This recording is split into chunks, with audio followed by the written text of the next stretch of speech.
Do you want me to go slowly? Those 4 words whispered by a 43-year-old millionaire changed forever the life of a pure and innocent 22-year-old young woman. On her first time, she discovered that true love knows no age or social differences. Where are you watching from? Drop it in the comments, subscribe to the channel, and leave your like for more stories that will steal your heart. The moments that change our lives often arrive when we're looking elsewhere, like a flash of light in a sky we thought was cloudless. When Serafina stepped through the marble doors of that 5-star hotel in Manhattan, she never imagined her life would completely change that night. The borrowed blue dress from her best friend timidly brushed against her knees, while her nervous fingers adjusted the thin strap for the 10th time. At only 22, she had just finished her literature degree and was there solely because she needed extra income as a server at corporate events. The monumental chandelier cast shards of golden light that danced across the faces of the guests, all dressed in precious fabrics with smiles calibrated for the occasion. Serafina observed this social ballet with a mixture of fascination and discomfort. These people inhabited a world that seemed as inaccessible to her as the stars she glimpsed through the immense windows of the ballroom. "Don't forget, always smile, even when they ignore you," the maitre d' had advised while handing her the champagne tray. Serafina nodded and slipped between groups with that natural grace that attracted glances without her noticing. That's when she saw him for the first time. Griffin Blackwood was leaning against the balustrade of the terrace, observing the lights of Fifth Avenue stretching out like a mantle of fallen stars. His anthracite grey suit perfectly molded his broad shoulders, and the silver threads at his temples reflected the golden light of the crystal chandeliers. At 43, he owned one of the largest technology companies in America, but at that moment he seemed simply a tired man, carrying the weight of decisions that no one else could understand. A movement too sudden, a heel catching on the Persian rug, and disaster was inevitable. The tray wavered in Serafina's hands, sending a cascade of icy bubbles onto the impeccable jacket of the man with the imposing silhouette. Time seemed to freeze in the atmosphere overloaded with expensive perfumes. "I'm terribly sorry," murmured Serafina, mortified, her cheeks aflame. She awkwardly searched for a handkerchief in her pocket, finding only the small notebook where she jotted down fragments of poetry when inspiration struck. Instead of the anger she expected, Griffin smiled, a genuine smile that transformed his austere face, carving 2 dimples that few had the privilege to see. "It seems you've just saved this evening from the deadly boredom that threatened it," he responded, his deep voice carrying the echo of sincere amusement. When their eyes met for the first time, something unexpected happened, a spark of recognition, as if 2 lost souls had finally found their reflection in this world of polished surfaces and calculated relationships. The notebook fell, opening to a page marked with an underlined passage of Emily Dickinson. Griffin picked it up, his fingers lightly brushing the words written in blue ink. "Hope is the thing with feathers that perches in the soul. You have remarkable literary taste for someone serving champagne."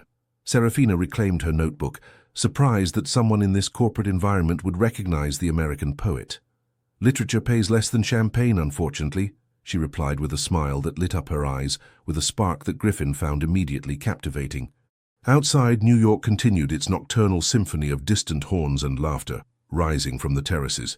But in this small space they had just created, the outside world suddenly seemed distant and blurred, as if observed through frosted glass. "What if you granted me a few minutes away from all this noise?" he proposed, indicating a quieter corner of the terrace. "I'd like to hear why Dickinson rather than Whitman or Frost." She hesitated, aware that leaving her post could cost her this job she desperately needed. Then she thought about the small room under the eaves she shared with 2 other students, the rejection letters from publishing houses stacked on her bedside table, and that persistent feeling that real life was happening elsewhere, far from her still intact dreams. "Just a few minutes," she conceded, placing her tray on a table. What she didn't know was that those few minutes would stretch until dawn, then transform into days, weeks, years, redrawing the contours of 2 existences that should never have crossed. The conversation began innocently. He asked about the book she carried in her bag, a worn copy of Dickinson's poetry. She, surprised that a man of his status would be interested in American poetry, began to speak with shining eyes. Initial shyness gave way to an authentic connection when they discovered they had both grown up without their mothers and found comfort in written words. "Mine left when I was 8, confided Serafina, her fingers distractedly playing with the golden edge of her notebook. "Books became my most faithful companions." Griffin nodded, his gaze lost in the city lights. "I was 12 when mine died. Cancer. My father drowned himself in work, and I drowned myself in libraries." The light breeze of that June evening gently lifted a few rebellious strands on Serafina's forehead. Griffin resisted the strange urge to tuck them behind her ear. This gesture seemed both terribly intimate and perfectly natural. "And now you run a technology empire," she observed, with a curiosity devoid of the servile admiration he usually encountered. A disillusioned smile crossed his face. "An empire built on the ruins of another life. I lost everything at 30. First company, marriage, illusions. What you see is built on ashes." Serafina looked at him differently, seeing beyond the impeccable suit and apparent confidence. "Phoenixes always rise stronger," she murmured. "And you, what are your dreams, Serafina?" he asked, pronouncing her name for the first time, savoring the way it rolled off his tongue. She hesitated, then decided to offer him this truth she usually kept to herself: "To open a bookstore in my hometown in the Outer Banks, where the scent of sea spray mingles with ancient pages on spring mornings. A place where stories find those who need them." As she spoke, her eyes animated with a passion that struck Griffin like a revelation. He realized he hadn't seen such authentic enthusiasm in years, surrounded as he was by people calculating every word, every gesture. The evening continued long after the other servers had left the hotel.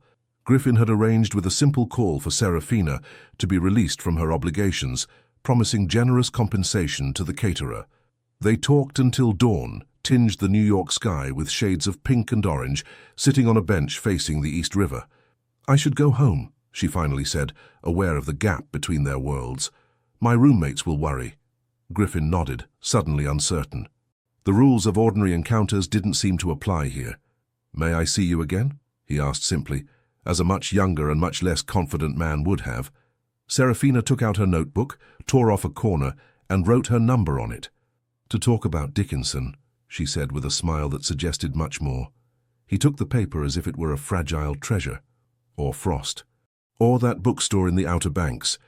When he walked her to the subway entrance, their hands brushed, sending an electric current along their arms.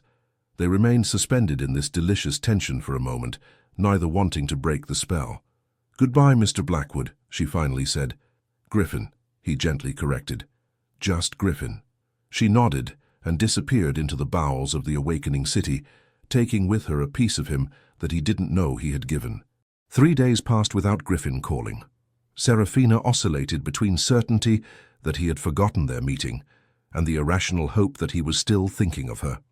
On the 4th day, as she was leaving the library where she had spent the afternoon sending applications for editorial assistant positions, her phone vibrated. "I tried to wait a whole week, to not seem too eager," admitted Griffin without preamble. "I failed miserably." Serafina felt a smile blossom on her face. "It's a good thing you called today. Tomorrow, I might have started to doubt that our conversation had actually taken place. Allow me to prove it was very real. Have dinner with me tonight?" She hesitated, thinking of the stack of resumes she still had to send and her limited wardrobe. "I'm not sure I have appropriate clothes for the places you frequent." "Then let's go somewhere where clothes don't matter," he replied without hesitation.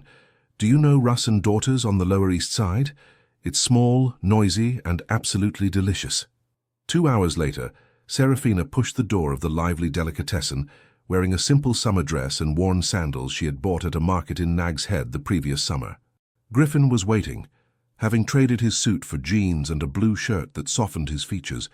He looked younger this way, more accessible. "You came," he said simply, as if he had doubted until the last moment. "I came," she confirmed, accepting the chair he pulled out for her. The meal was a whirlwind of flavors: lox and cream cheese, niches, cheesecake, accompanied by a wine that the sommelier brought with a knowing wink to Griffin. The conversation flowed between them with surprising ease, despite the 20 years that separated them. "What pushed you toward literature?" asked Griffin between bites. Serafina set down her glass, searching for words. "Books taught me that ordinary lives can contain extraordinary beauty. After my mother's departure, I understood that stories are our way of making sense of chaos. Griffin watched her attentively, captivated by this wisdom that seemed so incongruous in such a young woman. "And your father? A good man who found himself alone with 3 daughters to raise. He runs a small bakery in Kitty Hawk. His hands always smell of flour and cinnamon." Her face softened at this memory. "He taught me that life owes us nothing, but it's up to us to create something beautiful with what it gives us."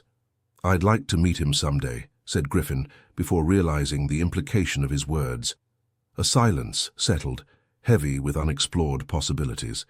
Serafina blushed slightly but didn't look away. That would be possible. At the end of the meal, they walked along the East River, their silhouettes outlined against the starry sky. Near the Brooklyn Bridge, Griffin stopped. "I want to be honest with you, Serafina. I'm not used to this spontaneity, this connection. My life is structured, predictable, often solitary, despite the people around me." She looked at him, waiting for him to continue, sensing the importance of what he was trying to express. "I'm not naive about the perceptions others might have. A man of my age, my position, interested in a bright but young woman." He searched for the right word. "Ordinary," she suggested with a smile tinged with self-deprecation. "No, never ordinary," he corrected firmly. "Extraordinary in your authenticity. That's precisely what attracts me to you." The honesty of his words disarmed her. "And what exactly do you expect from this attraction?" "Permission to get to know you, without expectations, without pressures. Just see where it leads us." An illuminated ferry passed under the bridge, music and laughter rising toward them like an invitation to light-heartedness. "All right," she finally said, "let's see where it leads. But I have 2 conditions." He raised an eyebrow, intrigued. "I'm listening. First, you need to understand that I'm not looking for a benefactor or a mentor. I want to build my life through my own means." He nodded, respecting this pride that reminded him of his own at her age. "Second," she hesitated, then smiled, "you have to take me to the Brooklyn Flea on Sunday. I've always wanted to go but never dared to go alone." A spontaneous laugh escaped his throat. "Deal." What neither of them knew then is that this simple agreement would trigger a series of events that would test the very limits of what they believed possible. The following weeks were a whirlwind of emotions that Serafina had never experienced. Griffin took her to dinner in restaurants where the servers knew his name, but also to the Brooklyn Flea on Sunday, where he bought fresh peonies and watched her laugh as she bargained with vendors like a real New Yorker. That Sunday was particularly bright. Serafina wore a vintage dress she had found the previous week, and a straw hat that protected her fair complexion from July's merciless sun. Griffin watched her negotiate for an old gramophone with an enthusiasm that made him smile. "You realize I could have bought it at the initially asked price?" he said when she came back to him, triumphant, the vendor carefully packaging their purchase. "It's not about the money," she replied, her eyes sparkling. "It's the pleasure of the dance, the ritual. You're so used to everything being easy, immediate." He considered her words. "You're right. Ease dulls pleasure." Leaving the market, they crossed paths with an elegant middle-aged couple. The woman, tall and sophisticated, wore an impeccable Burberry suit despite the heat. The man, with a well-groomed beard, had that piercing look of people used to quickly assessing situations. "Griffin, what a surprise!" exclaimed the woman, her gaze sliding over Serafina with undisguised curiosity. Griffin stiffened imperceptibly. "Lorelei, Conrad. Let me introduce Serafina Wells." "Serafina, my sister Lorelei and her husband Conrad Mitchell." The introductions were polite but cold. Serafina immediately felt the judgment in Lorelei's eyes, who seemed to scan her from head to toe. "Enchanted," said Lorelei with a smile that didn't reach her eyes. "My brother has kept us in the dark about your friendship." "It's recent," Griffin simply replied, his hand lightly resting on the small of Serafina's back, a protective gesture that didn't go unnoticed. "You should come to dinner at our house one of these evenings," suggested Lorelei, looking ostensibly at her brother and not Serafina. "We have important matters to discuss regarding the company." "Of course," Griffin agreed, his professional tone replacing the warmth that had animated him all morning. "I'll call you." The return trip was made in unusual silence. Serafina felt that something had changed, as if reality had burst into the enchanted bubble they had created. "Your sister seems protective," she finally said, testing the waters. Griffin sighed. Lorelei directs the legal department of the company. She has always had a keen sense of propriety and what is appropriate. And I'm not appropriate. It wasn't a question. He stopped the car on the side of the road and turned to her. Listen to me, Serafina.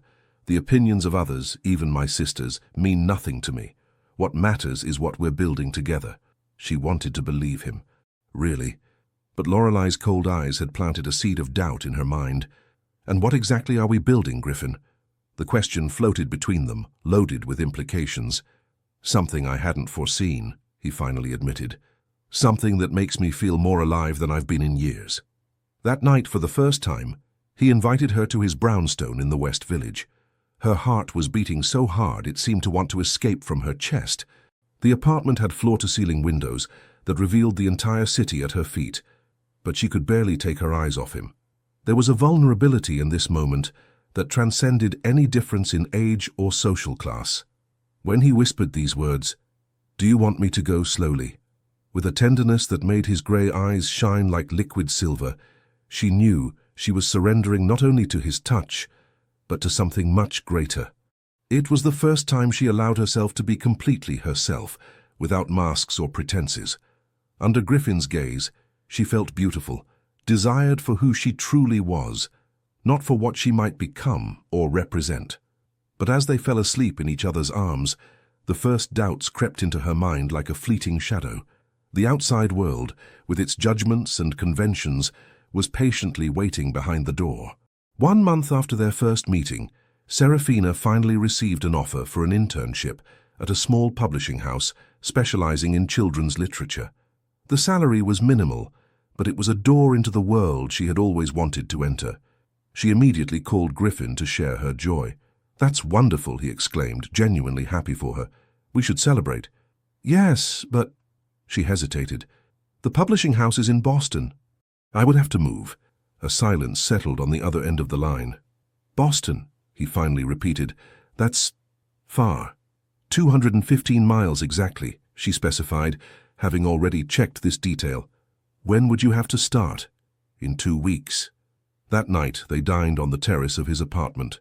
The city stretched beneath their feet, a carpet of twinkling lights that seemed to reflect the stars above. Griffin had opened a bottle of champagne, but the atmosphere was tinged with melancholy. "To your success," he toasted, his eyes never leaving hers. "To my success," she repeated, her voice less sure than she would have liked. After dinner, he led her to his study, a room she had never seen before. The walls were covered with dark wood bookcases, and a large mahogany table occupied the center. "I have something for you," he said, taking an envelope from his desk. "A small gift to mark this milestone." She opened the envelope carefully, expecting a card or perhaps a modest check to help with her move. Instead, she found a lease contract for an apartment in Boston in the historic Beacon Hill neighborhood, already signed and paid for a year. "Griffin, I can't accept this," she said, immediately closing the envelope. "It's too much." "It's nothing," he insisted. "Just a way to make this transition easier for you. You can focus on your internship without worrying about rent." "Precisely, it's too easy." She placed the envelope on the desk. "I need to make this journey on my own. If I accept this, what's the next step? You'll pay my bills, my clothes, my entire life." He seemed surprised by her reaction. "I just wanted to help you." "I know." She softened her voice. "And it's generous of you. But I can't build my life on foundations that someone else has laid for me." He looked at her for a long time, as if trying to solve a complex equation. "What do you propose, then?" Serafina took a deep breath. The moment of truth had arrived. "I'll go to Boston. I'll find a small apartment that I can afford with my intern salary. It will be tiny and probably in a less glamorous neighborhood than Beacon Hill, but it will be mine." Griffin nodded slowly, beginning to understand. "And she hesitated. "We'll see if what we have is strong enough to survive the distance, the time. If you're ready to make the trip to see me in my less elegant little apartment, if I'm ready to return to New York when my schedule allows." "You're putting our relationship to the test," he observed without accusation. "I'm testing what's real and what's not," she gently corrected. "This month with you has been like a dream, Griffin, but dreams fade in the morning. I want to know if what we're building can exist in the daylight, in the reality of our separate lives. He approached her and took her face in his hands. You're extraordinary, Serafina Wells, and terribly wise for someone so young. Does that mean you understand? It means I accept your conditions. He kissed her forehead. But allow me a counter-proposal. She raised a questioning eyebrow. I own a small pied-à-terre in Boston that I rarely use. Nothing extravagant, just a 2-room apartment near Copley Square. It's empty most of the time. You could stay there, not as a gift, but as a practical solution. You would pay rent, modest but real. Serafina considered the offer, tempted but still wary. And, before you refuse, he quickly added, think about this. It would be a temporary arrangement just until you find your bearings in the city. Then you can decide if you want to stay or look for your own place. After a long moment of reflection, she nodded. All right, but I'll pay rent corresponding to my means, and I'll renovate it to my taste. Deal, he said with a relieved smile.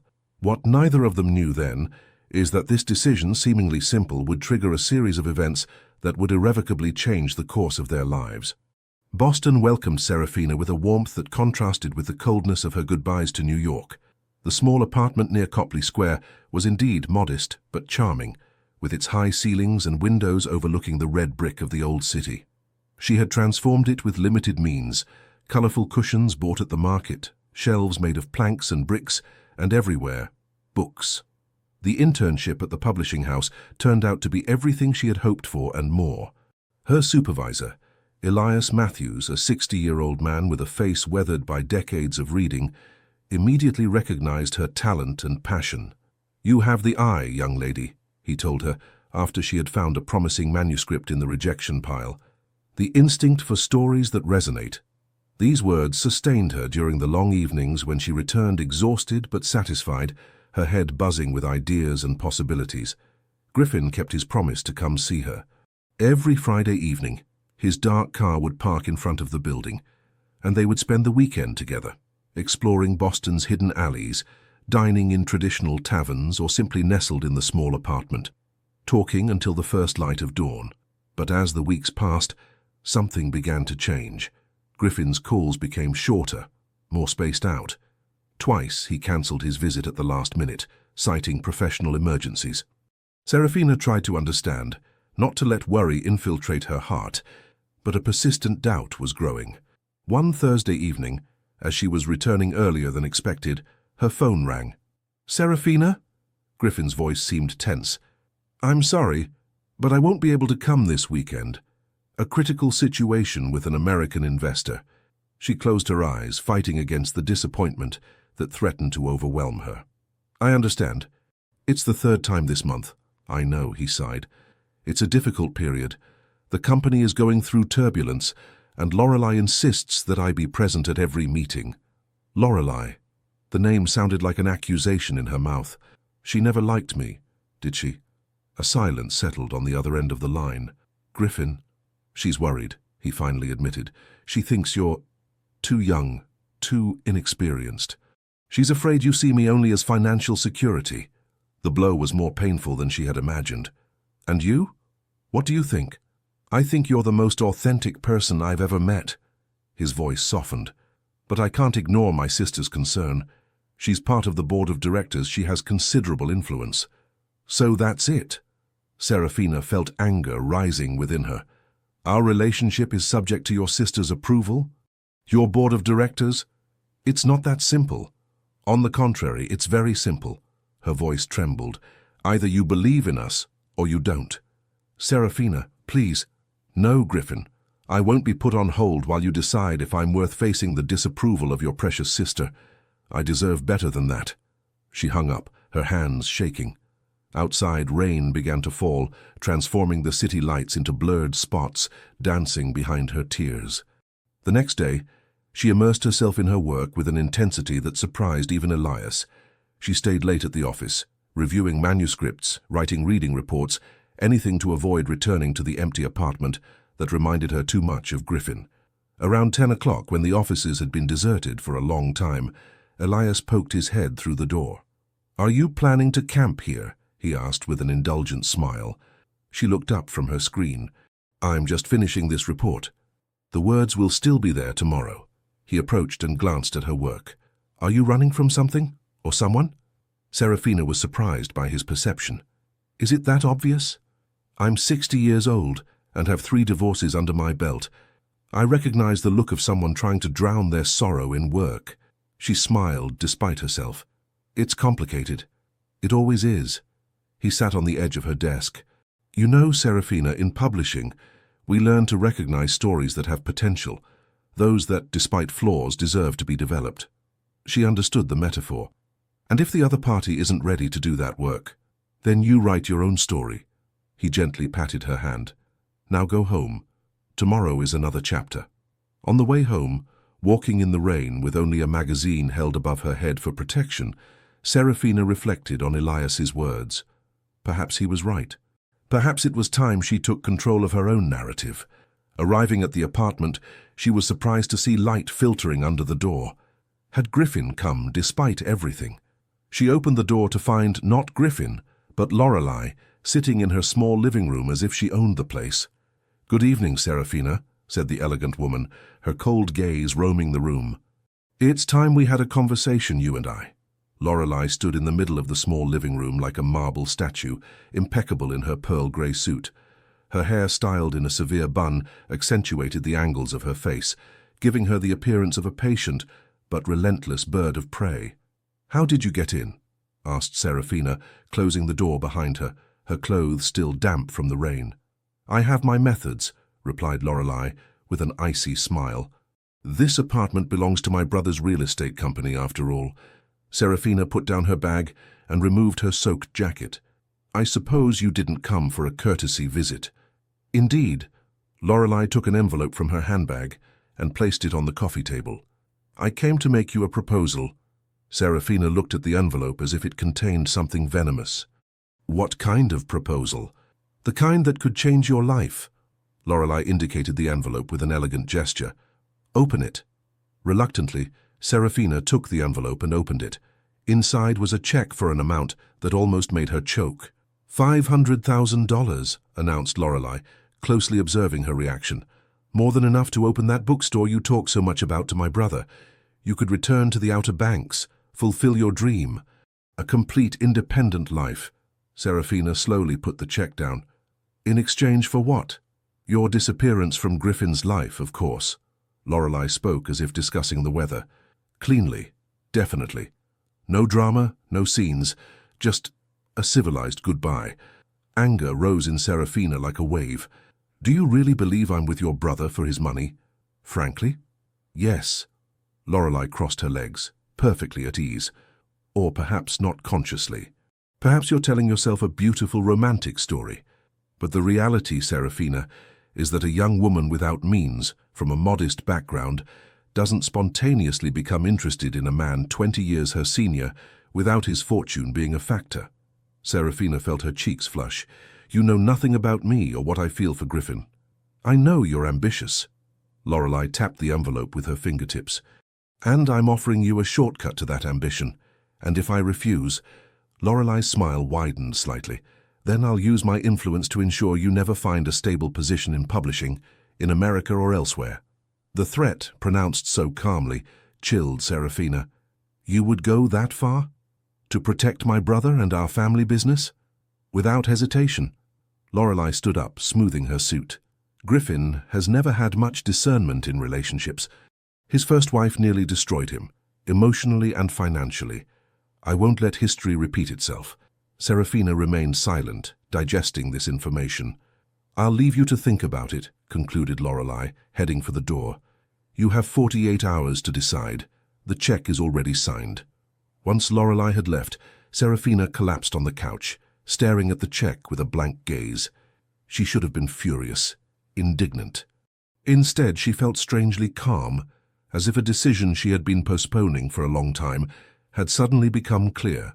She took her phone and dialed Griffin's number. He answered on the first ring. "Serafina?" His voice betrayed his concern. "I'm sorry about yesterday.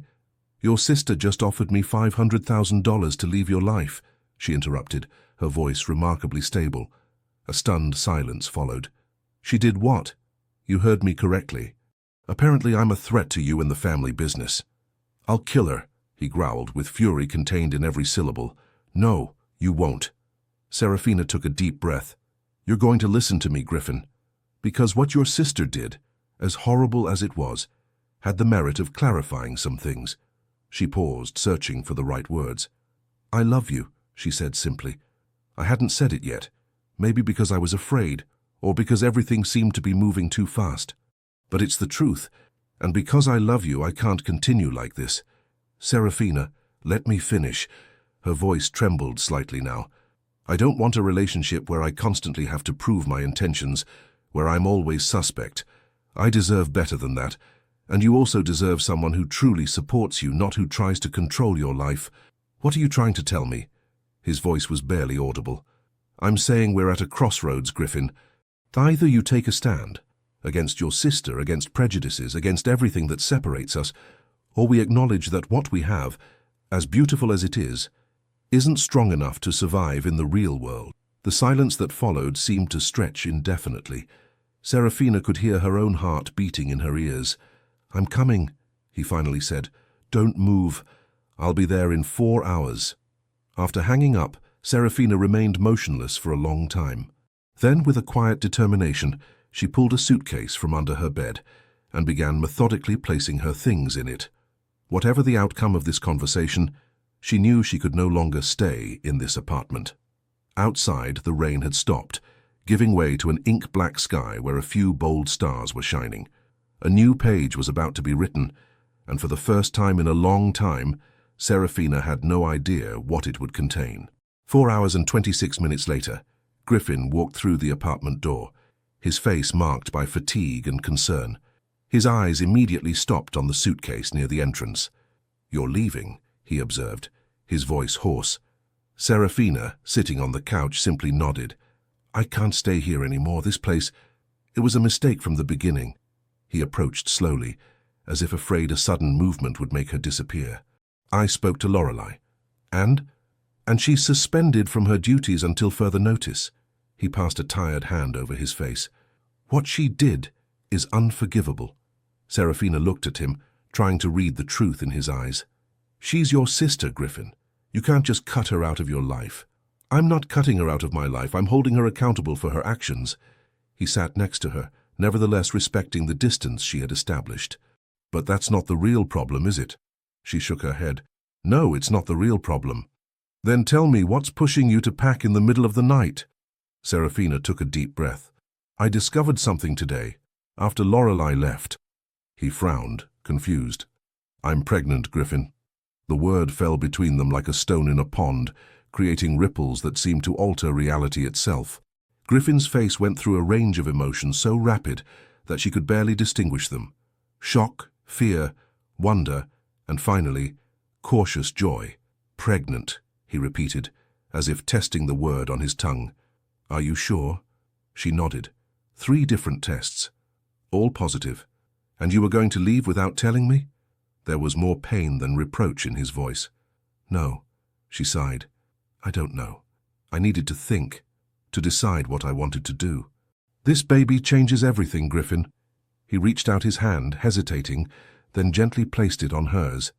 "A baby," he murmured, a note of wonder in his voice. "Our baby." The "our" resonated in the room, loaded with implications. Serafina felt tears well up in her eyes. "That's what terrifies me," she confessed. "This hour. Because now, whatever happens, we'll be linked forever. And if our relationship doesn't survive, if the distance, your family, our differences end up separating us, it won't just be you and me who suffer." Griffin moved closer, taking her face in his hands with infinite tenderness. "Listen to me, Serafina. I can't promise you that everything will be easy.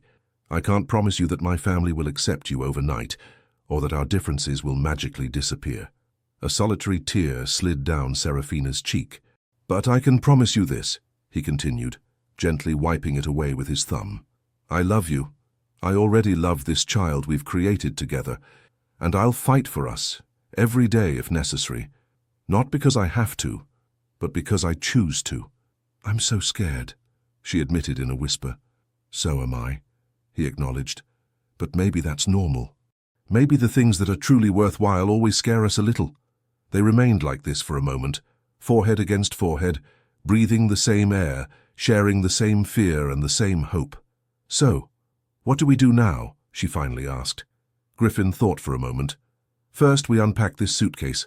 Then we take care of you and this little being growing inside you. And then we build something together. Something that truly belongs to us, to you and me. Not to my fortune, not to my family, not to others' expectations, just to us." "And how do we do that?"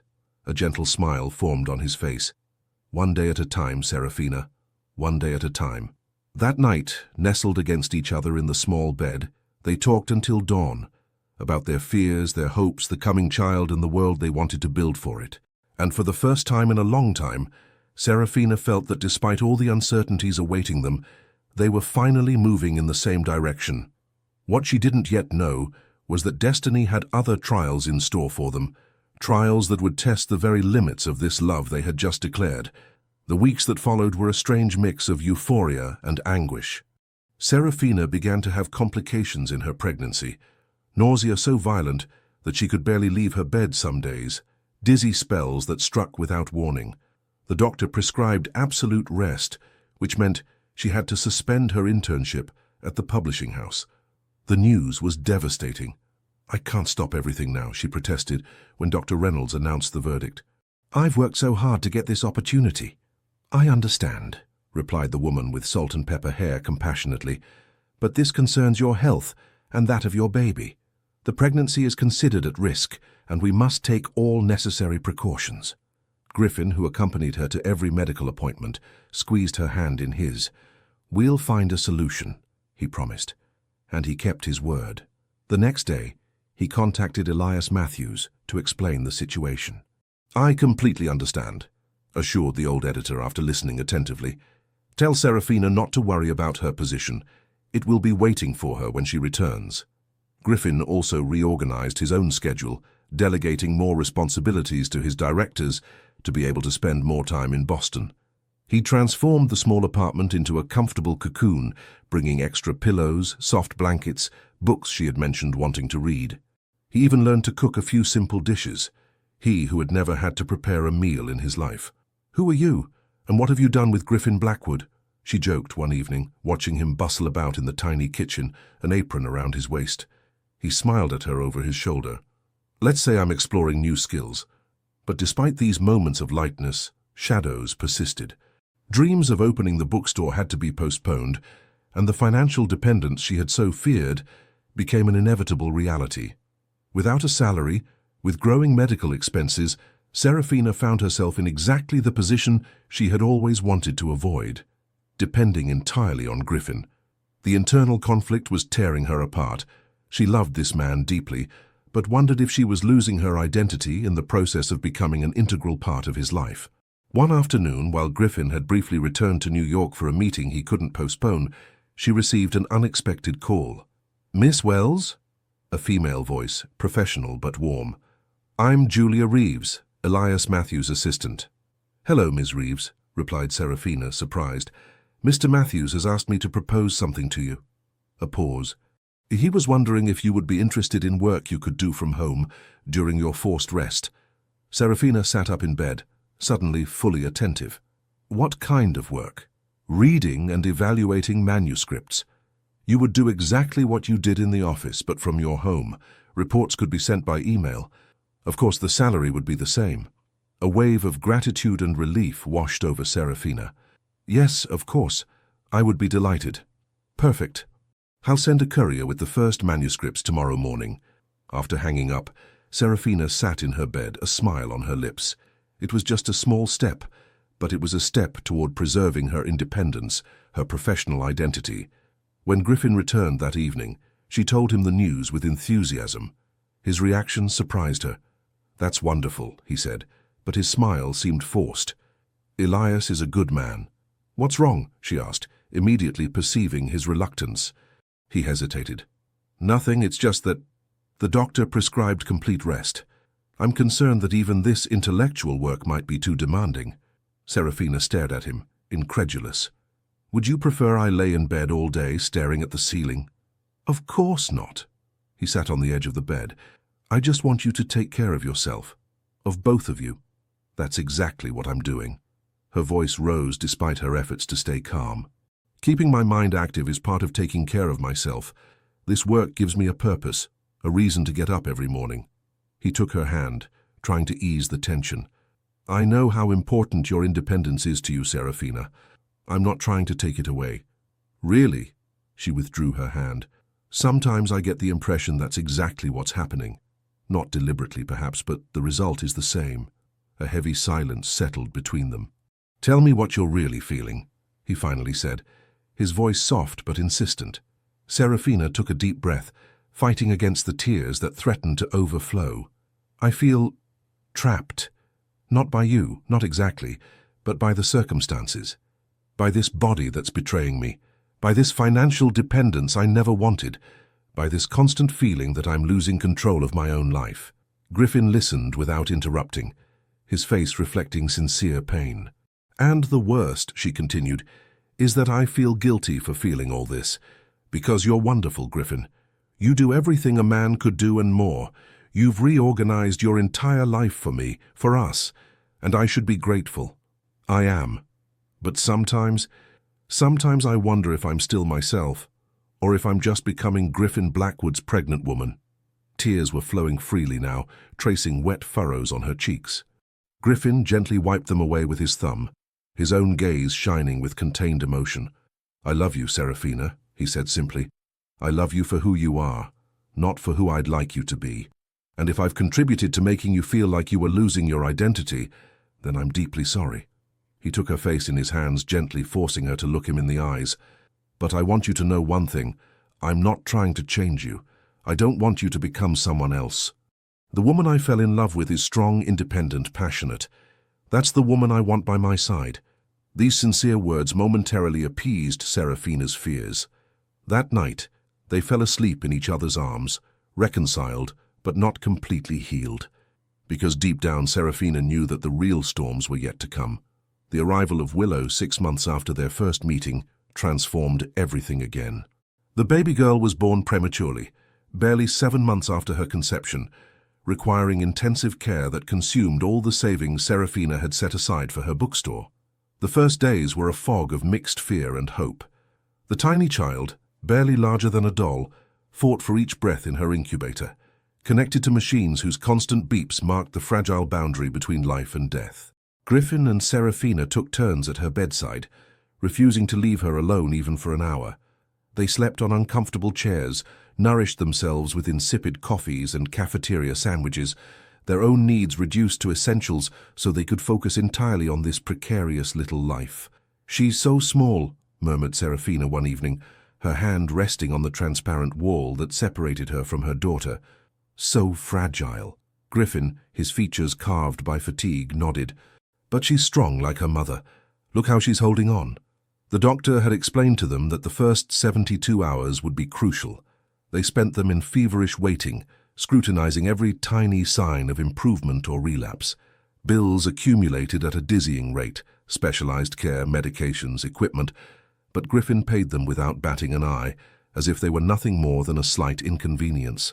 For Serafina, however, every dollar seemed an emotional debt growing in her soul. Her daughter was alive thanks to this money she could never repay, thanks to this privilege she would never have had access to on her own. Gratitude and guilt mingled within her, creating a toxic emotional cocktail she struggled to contain. On the 7th day, Willow showed the first tangible signs of improvement. She began to breathe more on her own. Her skin took on a more pinkish hue, and her tiny fingers gripped Serafina's finger when she could finally touch her through the openings in the incubator. She recognizes me, marveled Serafina, tears of joy flowing down her cheeks. She knows I'm her mother. Griffin, who observed the scene from the threshold of the room, felt his heart swell with a love so powerful it was almost painful. These two beings, so vulnerable yet so strong, were now the center of his universe. 3 weeks later, they were finally able to bring Willow home. Serafina insisted on returning to the Boston apartment rather than New York, arguing that the slower pace of the city would be better for the baby's recovery. The truth, which she dared not express, was that she dreaded finding herself in New York, where Lorelei's shadow and the demands of Griffin's social life loomed like threats over her new motherhood. Motherhood revealed in her a strength she didn't know she possessed. She woke up every 2 hours, nursed with eyes swollen from fatigue, but found beauty in those intimate moments when there was only her and her little one against the world.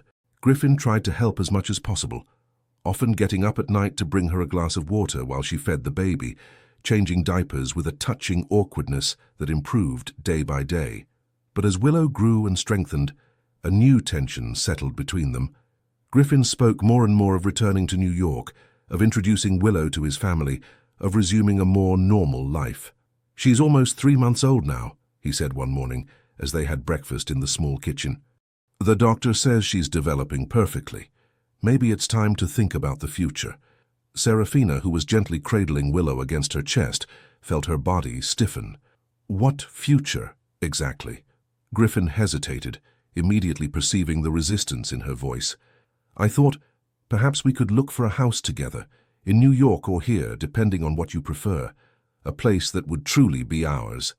"Ours," she repeated, carefully choosing her words. "Or yours." A crease formed between his eyebrows. "What do you mean?" Serafina sighed, gently caressing her daughter's nascent curls. "I mean that I don't have the means to buy a house, Griffin. Neither in Boston, nor certainly in New York. And I don't want to live in a house that would have been offered to me." "It wouldn't be a gift," he protested. "It would be our home, for all 3 of us. Paid for by you, chosen by you, legally in your name." She shook her head. "That's not what I call ours." Frustration began to show on his face. "What do you expect from me, Serafina? That I pretend not to have the means to offer a comfortable home to my family?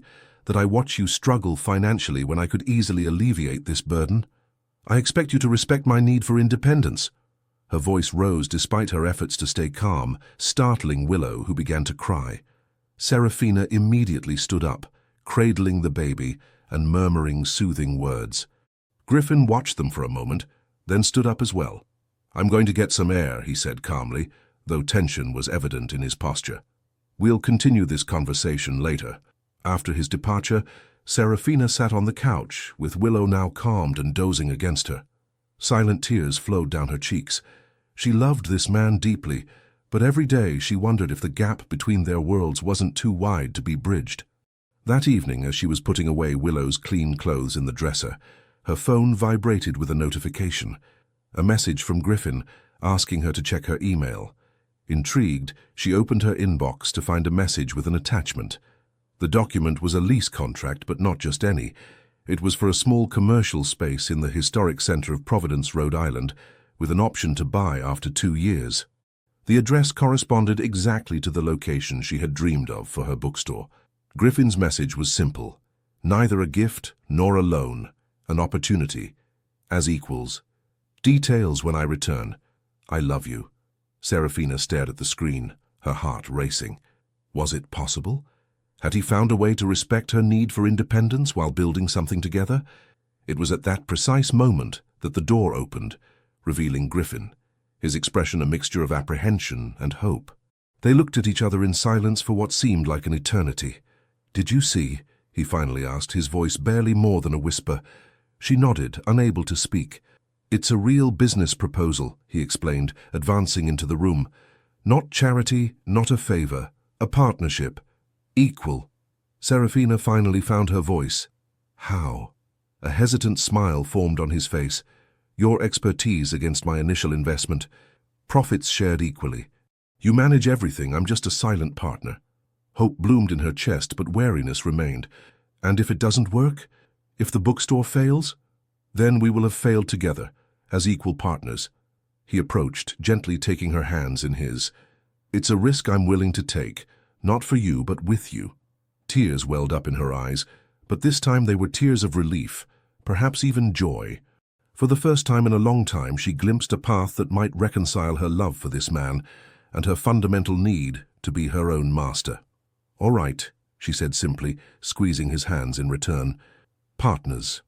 What she didn't yet know was that their partnership would soon be tested in a way that neither of them could have imagined.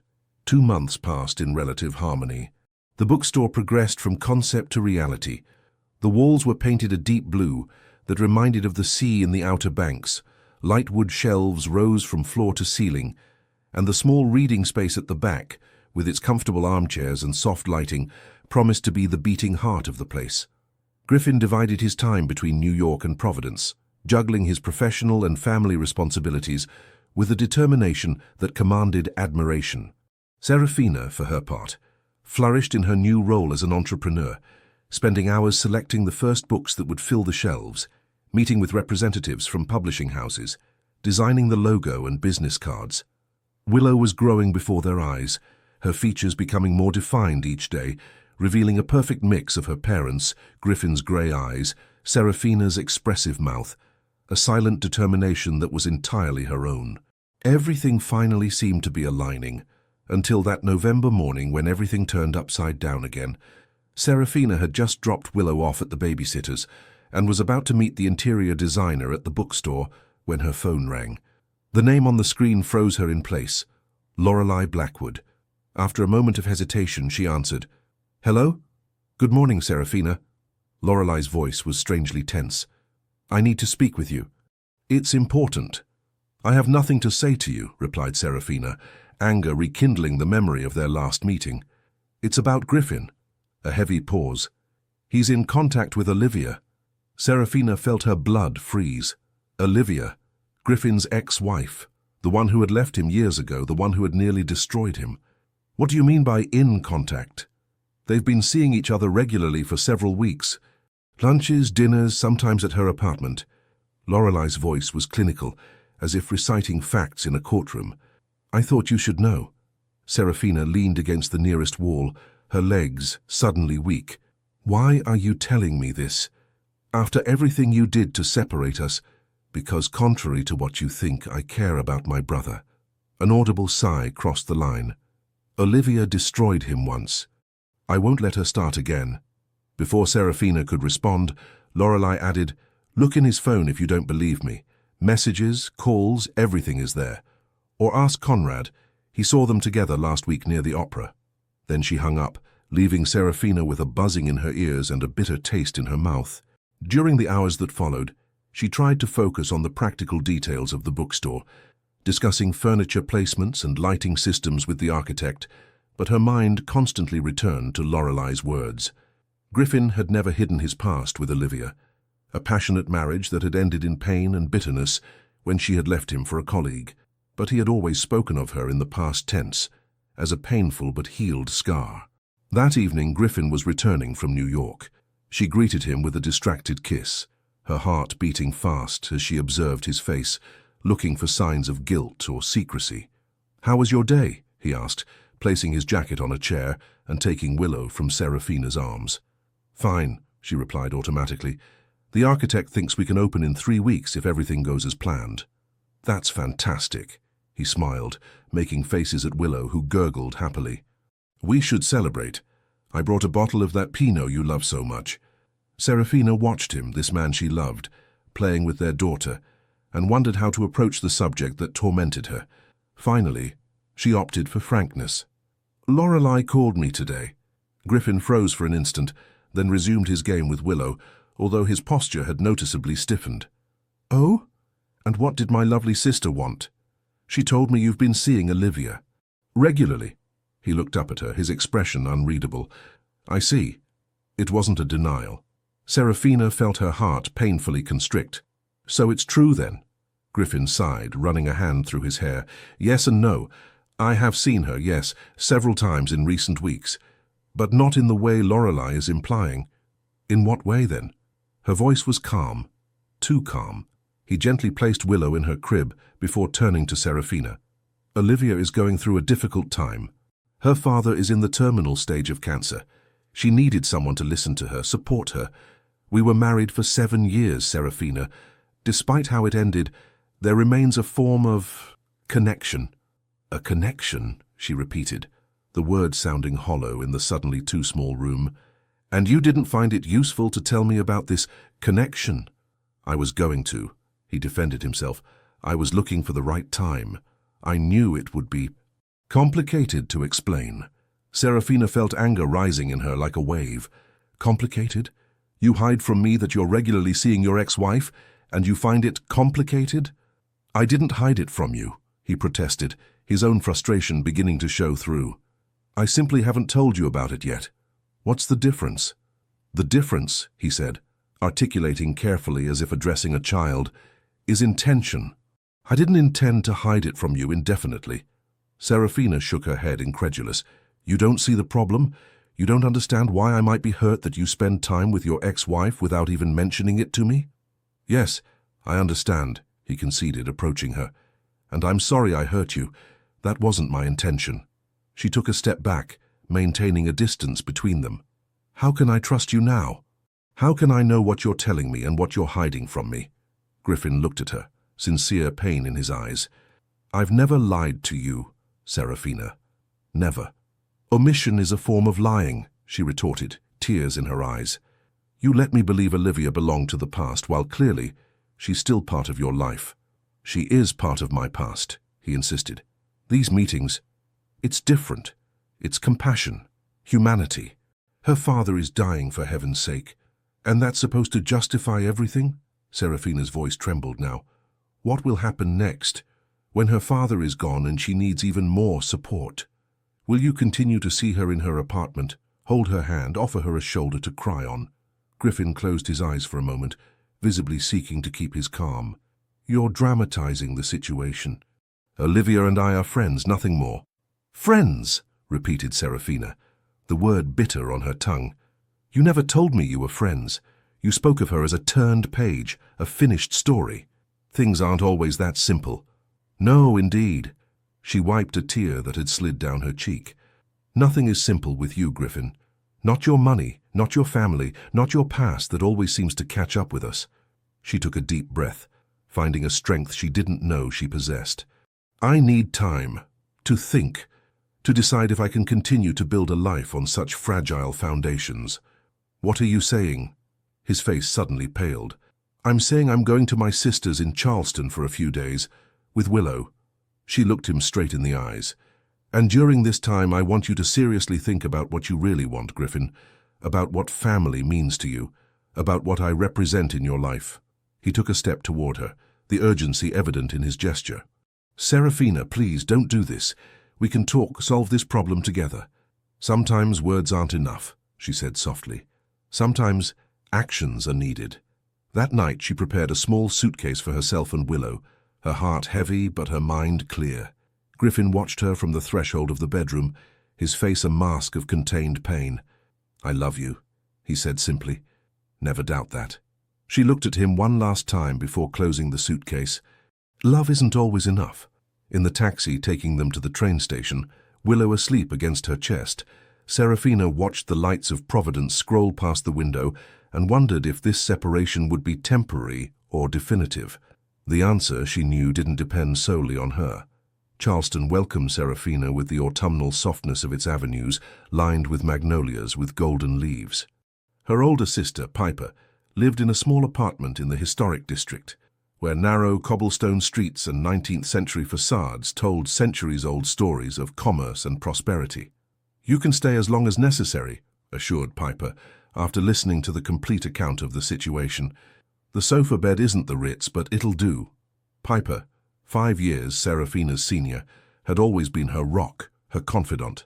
Working as an art restorer, she had infinite patience and that rare ability to see beyond appearances, to discern the patterns hidden beneath layers of varnish. I don't know what to think anymore, admitted Serafina on the third evening, as they shared a bottle of wine after putting Willow to bed. I love him so much it hurts, but I keep wondering if we aren't trying to force something that can't work. Piper considered her words, gently swirling the wine in her glass. Love isn't supposed to be easy, little sister, but it's not supposed to be constantly painful either.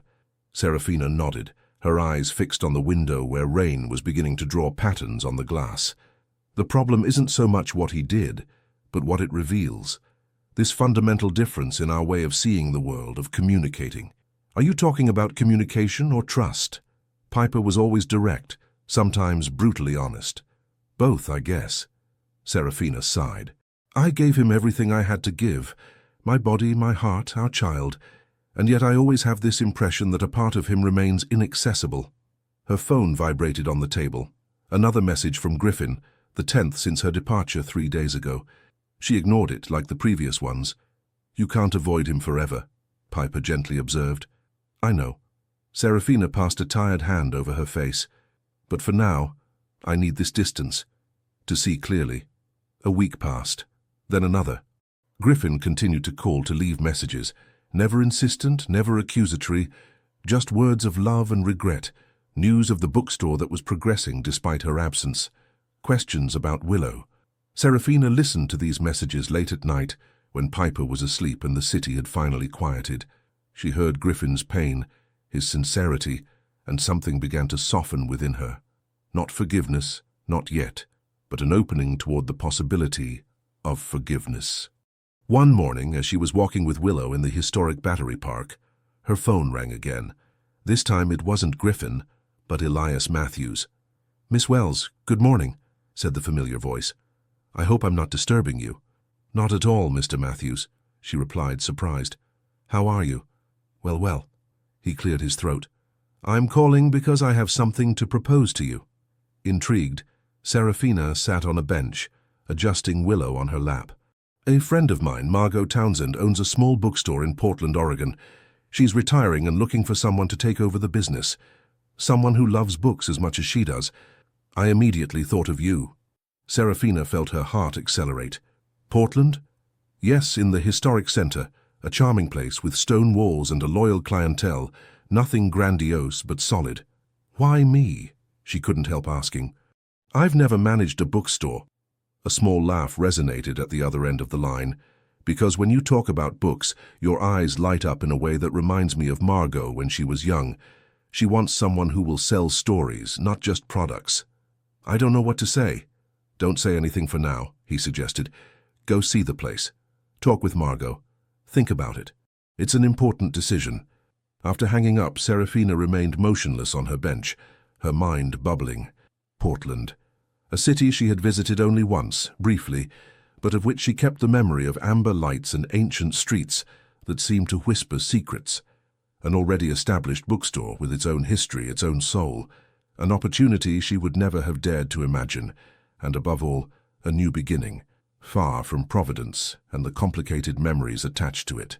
Far from New York and the intimidating shadow of Lorelei, a place that would be neither hers nor Griffin's, but perhaps one day theirs. That night, for the first time since her departure, she called Griffin. He answered on the first ring, as if he had kept his phone within reach day and night waiting for this call. "Serafina." His voice was hoarse with contained emotion. "I need to talk to you," she said simply. "In person. Tell me where and when." "I'll be there." 2 days later, they met in a small cafe near the Battery. Griffin arrived first, and when Serafina entered with Willow in her arms, his face lit up with a joy so pure, so vulnerable, that she felt her resolutions waver. He stood up, hesitant, not knowing if he should kiss her or shake her hand. She resolved his dilemma by handing him Willow. "Your daughter has grown," she said softly. "She's starting to hold her head up on her own." Griffin took the baby with moved reverence, scrutinizing her small face as if trying to memorize every detail. "She's magnificent," he murmured. "Like her mother." They sat down, ordered coffees, and for a moment simply observed Willow gurgling joyfully in her father's arms. Finally, Griffin broke the silence. "I'm sorry, Serafina. More than I could ever express." She nodded, accepting his apologies without yet offering forgiveness. "I've thought a lot during these weeks. About us, about what we want, about what we need." "So have I," he admitted. "I've realized how arrogant I've been, thinking I could compartmentalize my life, keeping you in one box, Olivia in another, my work in a third, as if the different parts of my life had no impact on each other." She was surprised by this introspection. "And now?" He took a deep breath. "Now I want integrity, transparency, a life where I have nothing to hide, nothing to compartmentalize." "What does that mean concretely?" "It means I've spoken with Olivia.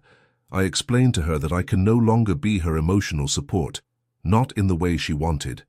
I told her about you, about Willow, about the life I hope to build." Serafina felt a knot loosen slightly in her chest. "How did she take it?" "Better than I would have thought." He had a sad smile. She said she knew this day would come, that she had just tried to delay it. Willow began to fidget, and Serafina automatically handed her the small cloth toy she kept in her bag. Their fingers brushed, sending a familiar electric current along her arm. "I have something to tell you too," she said, gathering her courage. "I received a proposal to take over a bookstore in Portland, Oregon." Griffin's eyes widened in surprise. "Portland? But what about Providence? The bookstore we were creating." "It's different.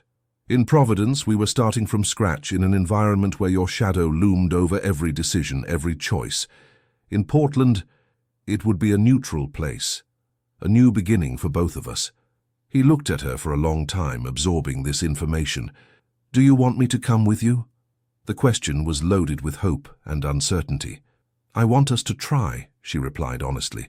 "Differently this time. More as equals, more transparency, more trust." Griffin nodded slowly, a cautious smile forming on his face. "Portland," he repeated, as if testing the sound of the word. "The Willamette River, Powell's books, the streets that smell of coffee on autumn afternoons. You know the city? I went there for business years ago." His gaze became distant, then returned to her with renewed intensity. "It would be a good place to raise a child, to build a life together." Serafina felt hope bloom in her chest, but she forced herself to remain cautious. "It won't be easy. You have your company in New York. I'll be busy with the bookstore, and we still have many things to resolve between us." "Nothing worth having is easy," he replied, unconsciously echoing the words Piper had said to her. "But I'm ready to do this work, Serafina.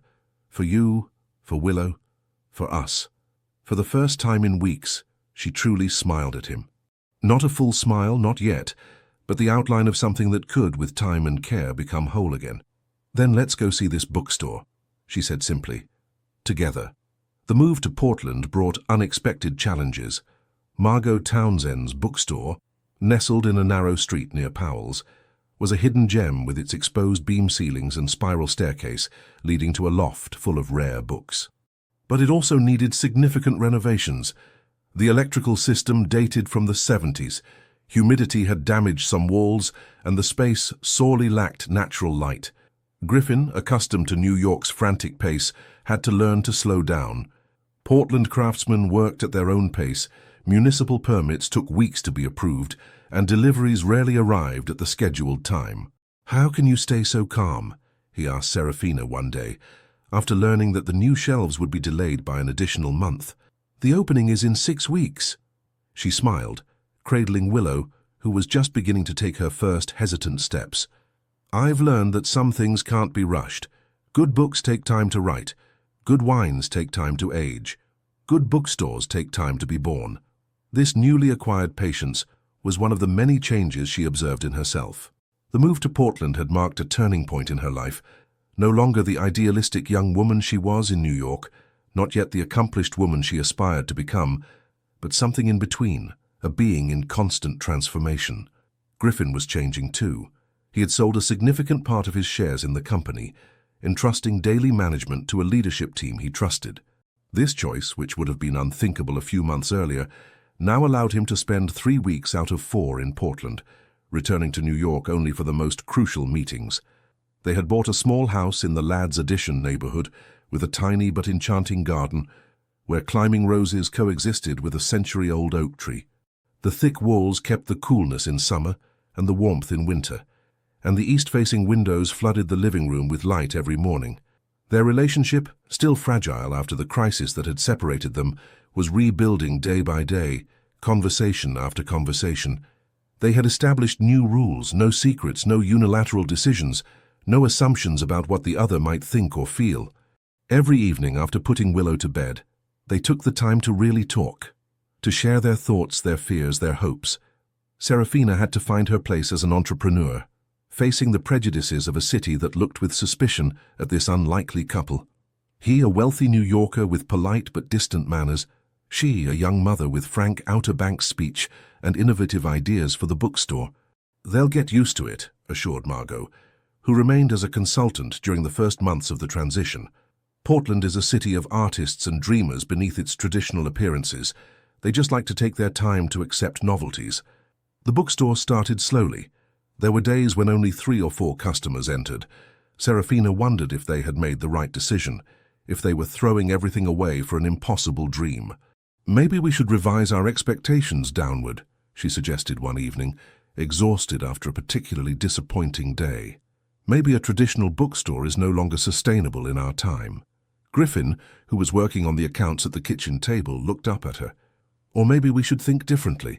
What's missing in Portland? What could attract people to books in a new way?" This conversation marked a turning point.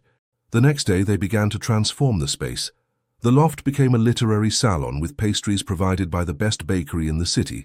Sunday morning was dedicated to children's readings, with Griffin discovering an unsuspected talent for bringing stories to life with different voices that made the little ones howl with laughter. A corner was dedicated to local writers, their works valued with as much care as national bestsellers. But the real magic began to happen when Serafina launched an adult literacy program. Women who had never had the chance to study came twice a week, and she taught them to read using poems and stories that spoke to their own lives. Seeing a 70-year-old woman read her first complete book and cry with emotion was more gratifying than any financial success. Progressively, something wonderful began to happen. The bookstore became a meeting point for the community. On Thursday afternoons, Serafina organized literary cafes, where women of all ages shared stories while savoring macarons and hot chocolate. Griffin discovered a talent for managing the administrative part, applying his entrepreneurial experience creatively without ever taking control or imposing his views. Willow was growing surrounded by books and love, her first steps made between shelves that smelled of new pages and realized dreams. At 18 months, she already knew the exact location of her favorite books and guided customers to them with a comical assurance, babbling explanations that only she understood. Their happiness, however, was temporarily eclipsed when Griffin received a call from New York. Lorelei, his sister who had so opposed their relationship, had lost everything in bad investments and needed help. The dilemma was obvious. After all the harm she had caused them, did they owe her anything? It was Serafina's turn to show her generosity, welcoming her sister-in-law with a dignity that surprised everyone. "Family isn't about blood," she told Griffin. "It's about those we choose to love and support in difficult times." Lorelei arrived in Portland as a broken woman, arrogance and coldness replaced by a vulnerability she had never shown before. The first days were tense, awkward, full of heavy silences and forced courtesies. But progressively, something unexpected emerged. Willow was the bridge between them. The little girl, with that innocence that knows no adult grudges, immediately adopted her aunt, bringing her books, demanding hugs, naturally including her in her world. And Lorelei, to everyone's surprise, proved to be an attentive and patient aunt. One evening, as Serafina went down to get a glass of water, she found Lorelei alone in the living room, contemplating the family photo placed on the mantelpiece. "So you've built something beautiful here," said Lorelei without turning around. "Something authentic." Serafina sat across from her, accepting the compliment with a nod. "I was wrong," continued Lorelei, the words seeming to cost her considerable effort. "About you, about your intentions. I judged you according to my criteria, my fears." "Why are you telling me this now?" Lorelei had a sad smile. "Because losing everything I had forced me to reevaluate what truly matters. Money, status, power, none of that warms you at night. None of that gives you a purpose.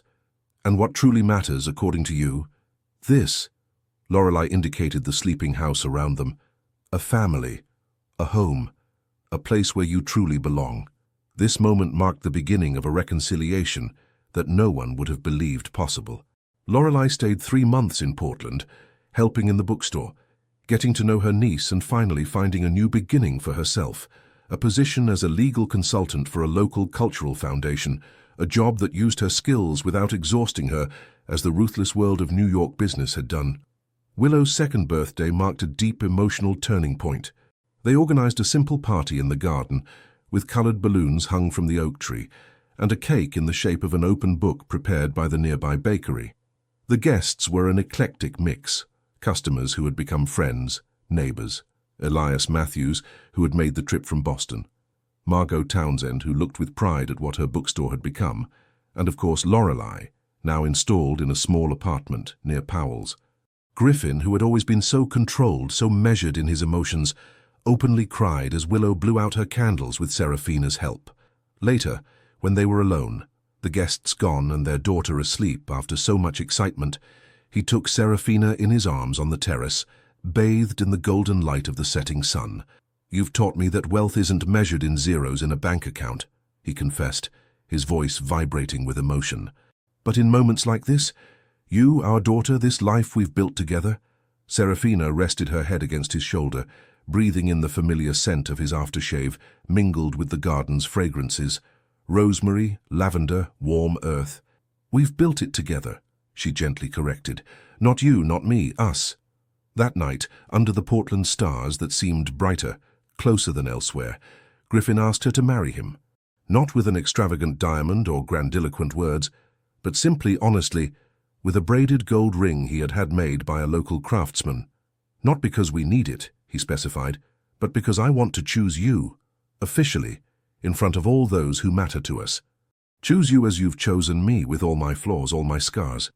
"Yes," she replied, the word barely audible but resonating between them like a promise already kept, already lived every day since they had decided to build this life together in Portland.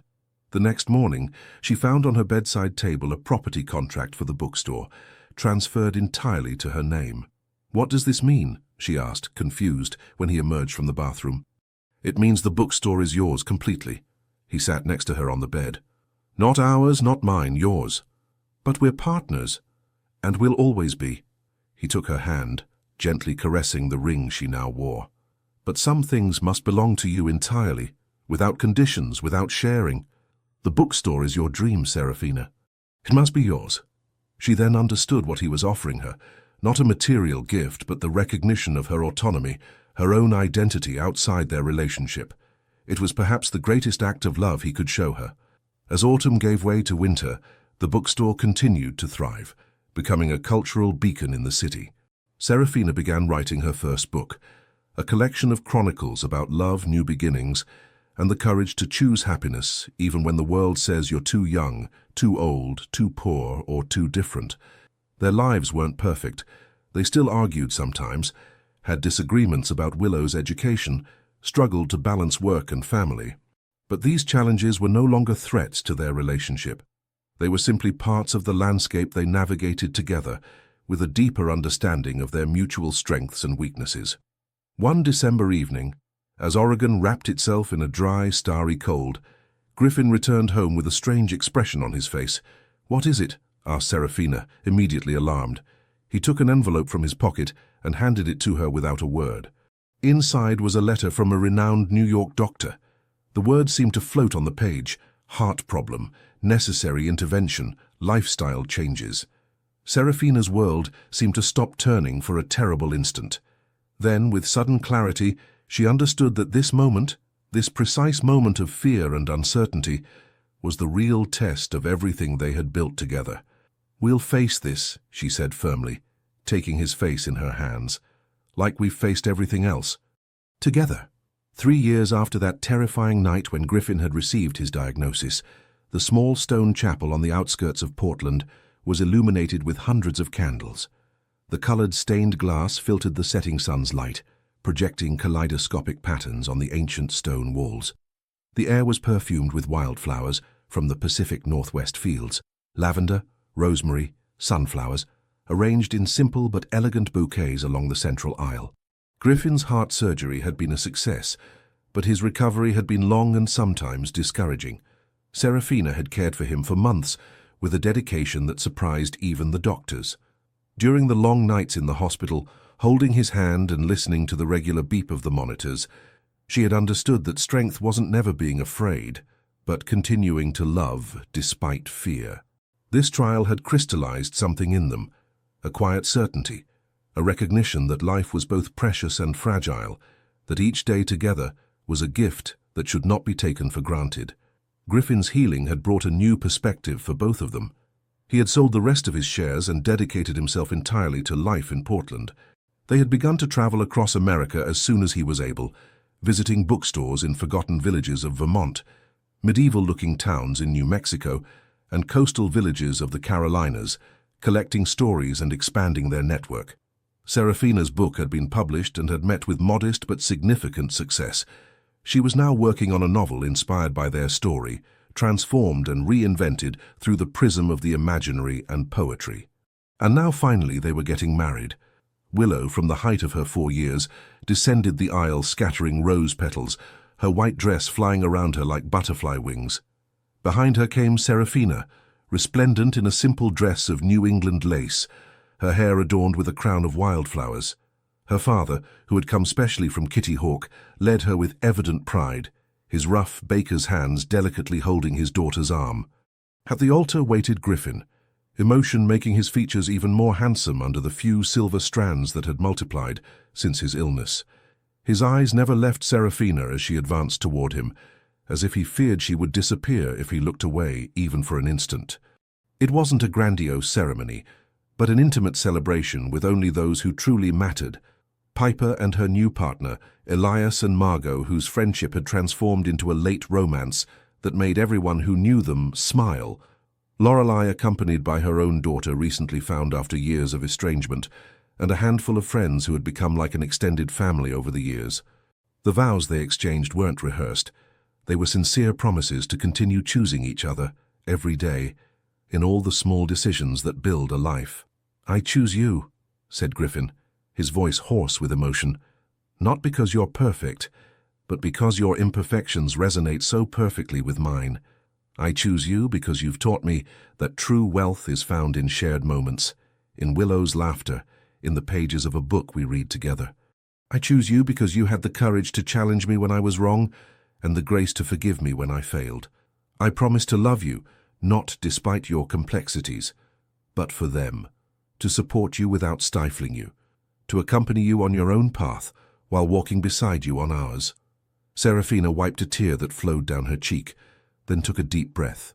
"I choose you, Griffin, because you've shown me that love isn't a destination, but a journey. A journey sometimes difficult, sometimes exhilarating, but always enriching. I choose you because you saw in me not who I was, but who I could become, because you believed in my dreams when they were still uncertain whispers. I promise to love you with honesty and courage, to remind you of your own light when the shadows seem too deep, to build with you a home not made of walls and roofs, but of shared moments and memories created together." Willow, who was observing the scene with intense concentration, spontaneously added, "And I promise to put away my books," causing a wave of tender laughter that lightened the emotion of the moment. After the ceremony, they celebrated in the garden of their house, under garlands of lights that sparkled like terrestrial stars.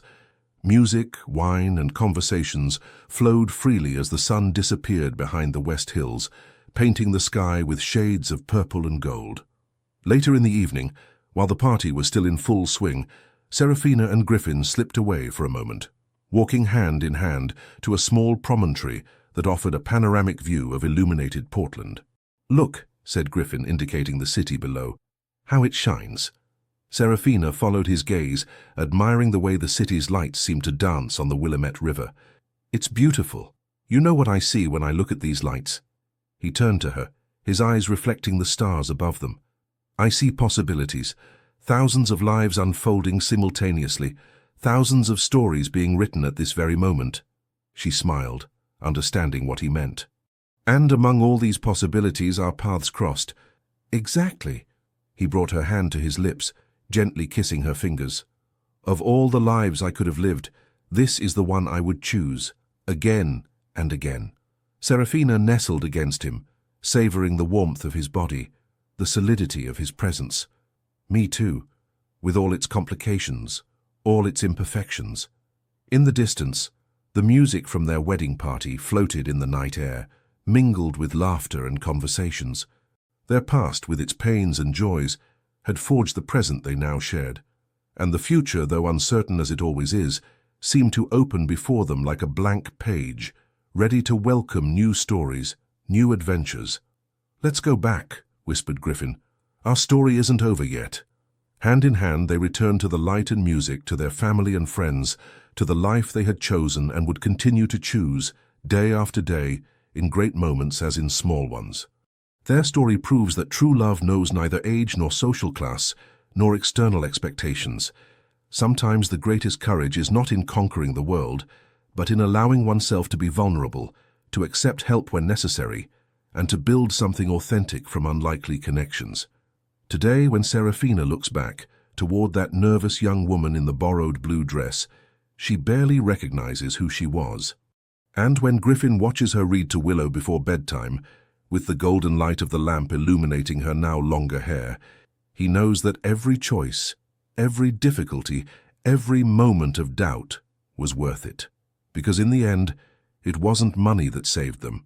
It was authentic love built day after day, choice after choice, in a journey that began with a chance encounter and transformed into the most beautiful story that neither of them could have ever imagined living. "In the shimmer of possibilities," murmured Serafina as they crossed the threshold of their garden, "we found our light,